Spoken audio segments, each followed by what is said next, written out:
Hi guys, it's Steffi from the Novelty Corner and welcome back to my channel. Today I am here with another Strikebackvideoathon video. Today's topic is quick read recommendations. If you're not familiar with the Strikebackvideoathon, I will leave a link to the original video down below so that you can check it out and find out what's going on, and stay tuned to the end of my video for a shout out to another booktuber that I think you guys should be following. So quick read recommendations. Now this is kind of hard for me because generally speaking I read rather quickly anyway.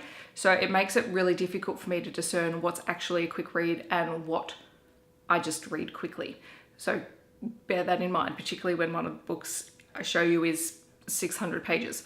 But there's a good reason for why I'm including it. But these are books that I genuinely found really quick to read because of the easy writing style, so it was easy to read as a reader, or because the content of it actually pushed the pace forward, or they're simply just shorter books.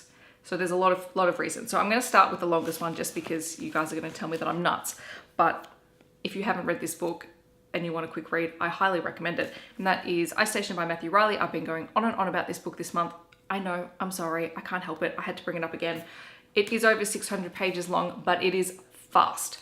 This is action movie in a book. So if you think about those action movies that you watch that keep you engrossed and keep the pace moving constantly, that's what this book does the whole way through. So once you get into it, it doesn't stop. And that makes it a really quick read because you just need to keep reading and finding out what happens. So, or at least that's what I'm like. Black by Fleur Ferris was another one that I sped through because I absolutely enjoyed the heck out of it.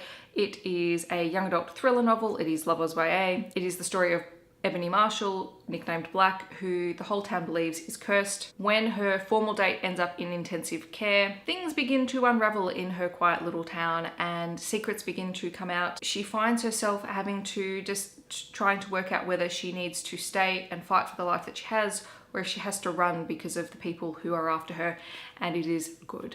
It is really good. I'm also going to share Peter Darling by Austen Chant. This is a Peter Pan retelling where Peter Pan has lived as Wendy Darling in the real world, but has realized that that's not who he is. And so he travels back to Neverland and is reunited with the Lost Boys and also Captain Hook. There is a wonderful Peter Pan Captain Hook relationship in here, and it's not as weird as it sounds. You have to read it to understand it, but it is beautiful. It is wonderfully told, so easy to read. It's novella length. You'll speed through it. And if you're a fan of Peter Pan, but you like it to be adapted with a twist on it, definitely check this one out. And then finally, I'm also including Down Among the Sticks and Bones by Shauna Maguire, which is the second book released in publication order from the Wayward Children series by Shauna Maguire. In terms of timeline, it's actually the first book because the events in this book take place before Every Heart a Doorway. I loved Every Heart a Doorway and I loved Beneath the Sugar Sky, but this book I absolutely adored because this is very gothic, very atmospheric, and it follows Jack and Jill, the twins from Every Heart a Doorway, in their adventure through their doorway. There's mad scientists and vampires and creepy marshes. It is honestly wonderful to read and just that little bit darker, which I really liked. So there are 4 quick book recommendations. So for today's shout out, I want to shout out Leah from Hyde and Seek.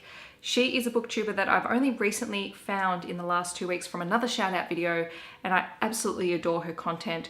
She is incredibly thoughtful in her videos and she's very well spoken, and her videos are really high quality, and she talks about a lot of books that I wouldn't necessarily pick up for myself off the shelf if I saw it in a bookstore. So I really like that I get a diverse range of recommendations from her videos. So definitely head on over to her channel and say hello. In the comments below, let me know what are your favorite quick book recommendations or quick read recommendations. I hope that wherever you are in the world, you're having a wonderful day, and I'll catch you guys in my next video. Thanks so much for watching.